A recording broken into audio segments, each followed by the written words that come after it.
नमस्कार दोस्तों, मैं विवेक एक बार फिर से अपने YouTube channel stock trading technique पर आपका हार्दिक स्वागत करता हूं। दोस्तों, मुहूर्त ट्रेडिंग सेशन तो बहुत ही अच्छा रहा। हमने हाईज छुए और हाई साइड पर ही क्लोजिंग दी। मेरी वीडियो के हिसाब से कंपैरिजन कैसा रहा, कैसी परफॉर्मेंस रही जो मैंने पिछली वीडियो अपलोड की थी, आप नीचे डिस्क्रिप्शन बॉक्स में लिंक है, आप उस वीडियो को देखिए और मुहूर्त ट्रेडिंग के सेशन को एनालाइज कर सकते हैं। अब यानी 17 नवंबर के लिए 16 तारीख की छुट्टी है। 17 नवंबर के लिए निफ्टी, बैंक निफ्टी और बैंक निफ्टी के जो अच्छे बढ़िया कंपोनेंट्स हैं उनमें क्या पॉसिबिलिटीज बनती हैं, चलिए एक बार ऑन स्क्रीन उसको डिस्कस करते हैं। निफ्टी 50 के चार्ट को आप अगर एनालाइज करेंगे तो ये ट्रेडिंग सेशन है और इसमें जो हमने क्लोजिंग दिखाई है वो 12758 के आसपास की क्लोजिंग, 753 की कह सकते हैं। मैं फ्यूचर्स की बात कर रहा हूं और जो 17 तारीख के लिए एक ऊपर की रेजिस्टेंस दिखती है वो है 12,870 12,870। इसके ऊपर अगर हमें क्लोजिंग मिल जाती है तो आप समझ लिए 13,000 तक जाने में कोई ज़्यादा टाइम नहीं लगेगा। लेकिन 12,870 क्रॉस करना भी फिलहाल मुश्किल होगा। तो उसका मेन रीजन भी ये है, देखिए हमने लगातार तकरीबन तकरीबन 1000 पॉइंट्स की वन वे रैली दिखाई है और यहां जाकर हम थोड़ा सा थकेंगे और एक रिवर्सल दिखाएंगे। रीजन क्या है? ये रैली देखिए हमने यहां से भी 1200-1300 पॉइंट की दिखाई। मैं यहाँ की एक ये रैली, ये भी 1200-1300 पॉइंट की थी, जो हर 2-3 महीने के बाद एक रैली तकरीबन 1000 पॉइंट की आ रही है। तो उसके बाद की जो करेक्शन होती है वो 600-700 पॉइंट की भी होती है। तो मुझे 12,870 तक पहुंचने के बाद एक बार 700 से 800 पॉइंट की एक करेक्शन दिखती है। उस केस में हम 12,300 तक गिर सकते हैं। तो इसलिए अगर 12,870 के आसपास हम थर्सडे को ओपन हुए, जब वहां तक चले गए, तो फ्रेश बाइंग बिल्कुल मत कीजिए। उन प्राइसेस पे जाके आप शॉर्ट पोजीशन क्रिएट कर सकते हैं। हाईली ओवरबॉट हो चुके हैं। एक 700-800 पॉइंट की करेक्शन बनती है। देखिए जो एमएसीडी में देखिए हम बुलिश क्रॉसओवर बहुत पहले से दे चुके हैं। आरएसआई 76 के आसपास है। डीएमआई को देखेंगे तो 40 के आसपास है। तो एक बड़ी करेक्शन की उम्मीद बन रही है। तो उसी करेक्शन को मैं कह रहा हूं कि एक अच्छा पैसा 600-700 पॉइंट गिरने का हमें बन सकता है अगर प्राइस 12,870 के आसपास ट्रेड करना शुरू करे। तो वहां से हमें लॉन्ग बिल्कुल अवॉइड करनी है। जैसे ही शॉर्ट की कंफर्मेशन मिलेगी हम शॉर्ट साइड पे पोजीशन क्रिएट करेंगे। मेरे हिसाब से तो हम, अगर प्राइस 12,850 के आसपास पहुंचता है या 870 के आसपास पहुंचता है तो आप 850 वाली कॉल बाय करके फ्यूचर सेल कर सकते हैं। एक अच्छी बड़ी गिरावट देखने को मिल सकती है। मिनिमम रिस्क होगा और मैक्सिमम रिवॉर्ड की ये स्ट्रेटजी है। अब हम बात करें बैंक निफ्टी। देखिए बैंक निफ्टी ने मुहूर्त ट्रेडिंग में अच्छी बड़ी एक ओपनिंग दिखाई। 28,720 का हाई लगाने के बाद लोअर साइड की क्लोजिंग आई 28,520, तकरीबन हाई से 200 पॉइंट हम नीचे गिरे और गिरना बनता भी था। आप देखिए इसके अंदर भी वन वे 5,000 पॉइंट की रैली हुई है और हम हाईली ओवरबॉट हैं। 5,000 पॉइंट की रैली के बाद एक 2,000 पॉइंट की करेक्शन बनती है और जो पिछले दिनों देखने को भी मिली, जब हमने 29,000 के आसपास के हाईज छुए और उसके बाद हम 27,650 तक भी गिर गए। तो ऑलमोस्ट हमने हाई से 1,400 पॉइंट लूज किए थे। लेकिन मेरा मानना है कि 1,700 से 1,800 तक हमें गिरना चाहिए था और वो प्राइस 17 तारीख के हिसाब से निकलता है तकरीबन 27,650 का। हमारे 28,520 की क्लोजिंग आई है। तो फ्रेश बाइंग अवॉइड कीजिए, हाईली ओवरबॉट हैं। बिल्कुल आप कॉल बाय करके फ्यूचर सेल करके स्ट्रेटजी बना सकते हैं। अभी फर्दर लॉन्ग साइड पर मत बैठिए। एक करेक्शन की पॉसिबिलिटी 95% है। तो रिलायंस रिलायंस ने एक शॉर्ट साइड पर क्लोजिंग दिखाई है 2010 के आसपास की, लेकिन जब तक ये 1990 को ब्रेक नहीं करता तब तक फ्रेश शॉर्ट मत कीजिएगा। लॉन्ग नहीं करनी कोई बात नहीं, लेकिन फ्रेश शॉर्ट भी मत कीजिए। फ्रेश शॉर्ट कीजिएगा, एक क्लोजिंग आने दीजिए नीचे की तरफ 19,990 के नीचे, तो अब आप शॉर्ट क्रिएट कर सकते हैं। अभी स्टॉक के अंदर स्ट्रेंथ है, लेकिन इतनी बड़ी स्ट्रेंथ भी दिख नहीं रही है। बुलिश क्रॉसओवर है, इसलिए अगेंस्ट ट्रेंड के हम ट्रेड नहीं लेंगे। और अगर किसी ने बाइंग करना है तो वो बाई भी कर सकता है। बाइंग की तरफ पैसा मुझे ज़्यादा बनता दिखता है। अगर 1990 के स्टॉप लॉस के साथ आप बाइंग करके चलेंगे तो मेरे को लगता है कि 2040 और 2080 के टारगेट आपको देखने को मिल जाएंगे। एकदम से ओपिनियन हम कभी नेगेटिव या पॉजिटिव नहीं बनाएंगे। तो अभी स्टॉक ने इतनी वीकनेस नहीं दिखाई। देखिए, वन वे 1850 से ऊपर गया है तकरीबन 2100, तो 2100 से करेक्शन देखने को मिली है फिर से नीचे की तरफ। तो क्लोजिंग मिली है 2000 के आसपास की। तो जब तक 1990 के ऊपर है शॉर्ट की तरफ नहीं सोचना। हाँ, बाइंग कर सकते हैं, लेकिन 1990 अगर ब्रेक होता दिखता है तो अपनी लॉन्ग पोजीशन से एग्जिट हो जाइए। एचडीएफसी बैंक रोज नए हाइज बना रहा है। देखिए, लगातार एक तीन के बाद तीन क्लोजिंग दिखाने के बाद जो मोरर ट्रेडिंग रही वो एक नैरो सा रेंज रहा, 5-7-10 पॉइंट के बीच में ही ट्रेड किया इसने, और अल्टीमेटली क्लोजिंग जहां खुला वहीं बंद हुआ 1370। अब देखते हैं इंडिकेटर्स के हिसाब से क्या पॉसिबिलिटी है। देखिए, इंडिकेटर्स तो हमें अभी बाइंग स्ट्रेंथ ही दिखा रहे हैं, तो बिल्कुल आप बाइंग में बैठ सकते हैं। बाइंग स्ट्रेंथ है।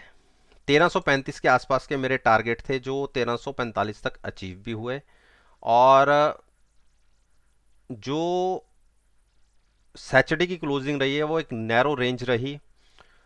अगर हम देखें, आरएसआई तकरीबन 72 के आसपास है और एडीएक्स भी 39 है, जो 40 के आसपास तो रिवर्सल देखा जाता है। तो अब ज़्यादा बुलिश साइड पर मत बैठिए। सॉरी, मेरा कहना था कि अब ज़्यादा बुलिश साइड पर मत रहिए।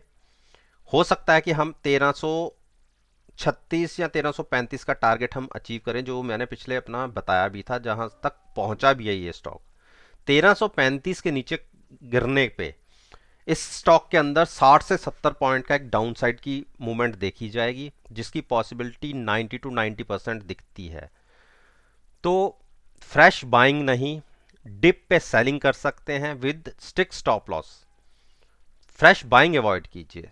मेरे हिसाब से टारगेट 1335 और 1280 के होंगे। इंडस बैंक, इंडस बैंक ने करेक्शन दिखाई हुई है, और जब तक ये 1750 ब्रेक नहीं करता फर्दर शॉर्ट नहीं करना। रीज़न है, ऊपर के प्राइसेस से तकरीबन इसने 60 से 70 पॉइंट ऑलरेडी लूज कर लिए हैं, और आरएसआई में अभी गुंजाइश काफ़ी है नीचे जाने की। और मुझे लगता है कि इसमें ज़्यादातर ट्रेड हमें नीचे की तरफ ही देखने को मिलेगा। हो सकता है 750 हम ब्रेक करें। 750 हम ब्रेक करेंगे तो हम 695 तक गिर सकते हैं। तो 750 ब्रेक करते ही नीचे की तरफ फ्रेश शॉट ले सकते हैं। टारगेट होगा उस केस में 695 का। तो क्लोजिंग 760 की 8 के आसपास है। फ्रेश बाइंग अवॉइड कीजिए, शॉर्ट नीचे के प्राइसेस पे कर सकते हैं। एचडीएफसी, एचडीएफसी में मैं बेरिश हूँ, 2 दिन लगातार डोजी बने हैं, और ये एक ट्रेंड रिवर्सल जहाँ की पॉसिबिलिटी ज़्यादा दिखा रहा है। हो सकता है कि हम एक बार 2240 तक नीचे आएँ,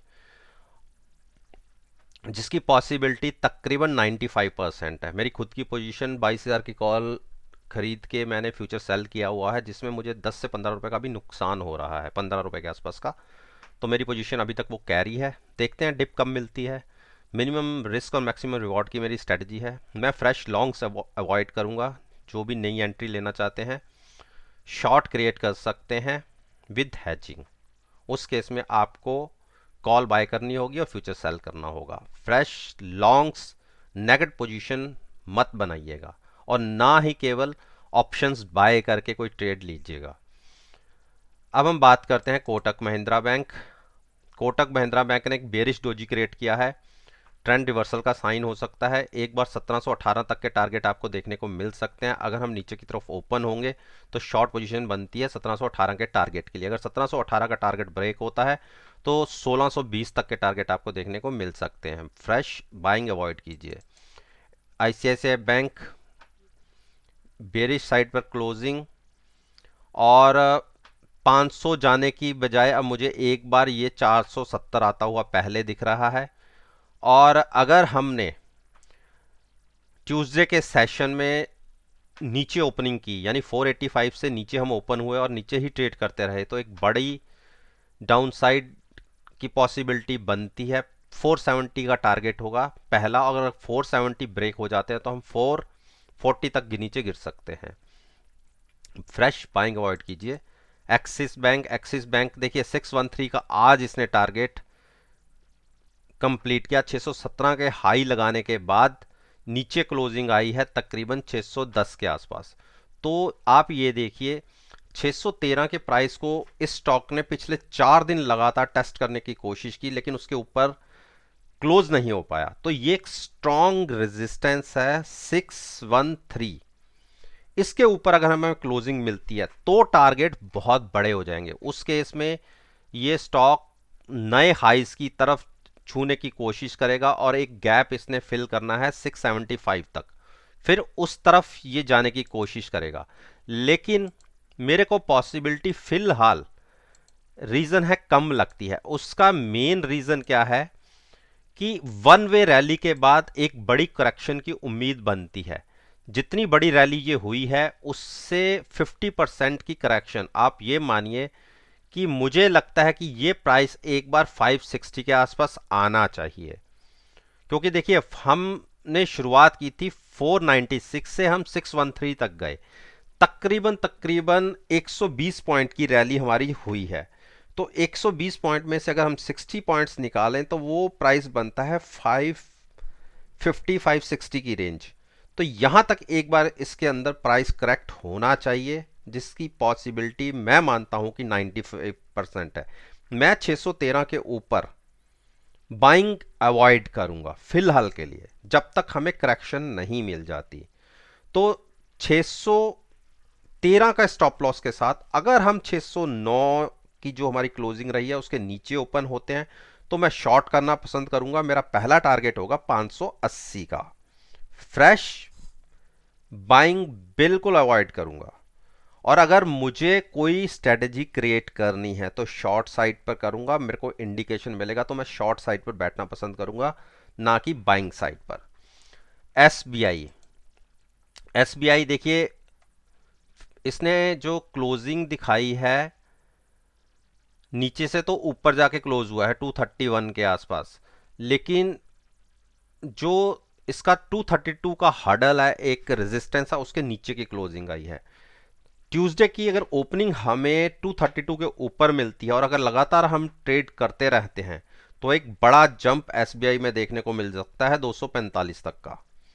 लेकिन जैसा मेरा मानना है कि कोई भी स्टॉक जब कोई गैप बनाता है तो उसको फिल करने के लिए वो नीचे आता है। आप देखिए यहां तकरीबन 209 से लेके 215 के बीच में एक 6 से 7 रुपीस का गैप बना हुआ जो अभी तक फिल नहीं हुआ। तो हो सकता है हमें बड़ी रैली दिखाने से पहले इस गैप को फिल करना पड़े। तो कॉन्शियस होके ट्रेडिंग व्यू लीजिएगा। अगर 200 से 232 के ऊपर की क्लोजिंग हमें मिलती हुई दिखती है ट्यूसडे के सेशन में, तो आप बाइंग में बैठ सकते हैं 245 के टारगेट के लिए। लेकिन हाईली ओवरबॉट स्टॉक है, इस चीज को भी ध्यान में रखिएगा। हम तकरीबन 70 के आसपास ट्रेड कर रहे हैं, और मेरे को अगर मेरा अपना पर्सनल व्यू मानेंगे तो मैं इसके अंदर शॉर्ट लेना पसंद करूंगा। मैं फ्रेश बाइंग ने देखिए उसका मेन रीजन है हिस्टोग्राम अब धीरे धीरे छोटे होने शुरू हो गए हैं, यानी बायर्स अपनी स्ट्रेंथ लूज कर रहा है। तो स्ट्रेंथ लूज कर रहे हैं तो आप बिल्कुल 232 के स्टॉप लॉस के साथ शॉर्ट करिए। शॉर्ट में आपको पैसा पहले बनेगा, जिसकी पॉसिबिलिटी 95% है। पहले हम 223 तक देख सकते हैं टारगेट, और अगर 223 पे नहीं संभले तो हम, जैसे मैंने आपसे कहा, कि 206 तक के भी प्राइसेस आपको देखने को मिल सकते हैं। तो दोस्तों ये मैंने निफ्टी, बैंक निफ्टी और बैंक निफ्टी के जो दिग्गज शेयर हैं उनके ऊपर मैंने अपना ओपिनियन आपके साथ शेयर किया है। मेरा मानना है कि अगर आप इस वीडियो को ट्यूसडे के सेशन में इन पर्टिकुलर स्टॉक्स की प्राइस मूवमेंट के साथ एनालाइज करेंगे तो आपको बहुत बढ़िया पॉजिटिव रिजल्ट्स देखने को मिलेंगे। अगर आप समझते हैं कि आपको इस वीडियो से अच्छी इंफॉर्मेशन मिली है तो आप इस वीडियो को लाइक कीजिए, शेयर कीजिए और मेरे YouTube चैनल को सब्सक्राइब करना मत भूलिएगा। और अगर बेल आइकन का बटन प्रेस करेंगे तो नोटिफिकेशन टाइम से आप तक डिलीवर हो जाएंगे। इसी बात के साथ मैं आपसे विदा लेता हूं और एक नई वीडियो के साथ फिर से आपके सामने आऊंगा। तब तक के लिए धन्यवाद, टेक केयर एंड